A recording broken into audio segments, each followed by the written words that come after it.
I'll have to start early. I was born in 1913. Our family was one of modest circumstances, and most of my early life was spent in a store out in East Whittier. It was a grocery store, one of those family enterprises.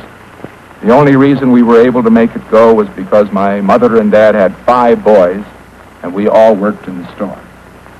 I worked my way through college and to a great extent through law school. And then in 1940, probably the best thing that ever happened to me happened. I married Pat, who's sitting over here. We had a rather difficult time after we were married, like so many of the young couples who may be listening to us. I practiced law. She continued to teach school. Then in 1942, I went into the service.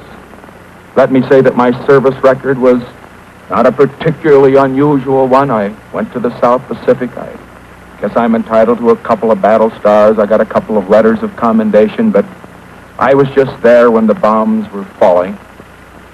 And then I returned to the United States, and in 1946, I ran for the Congress.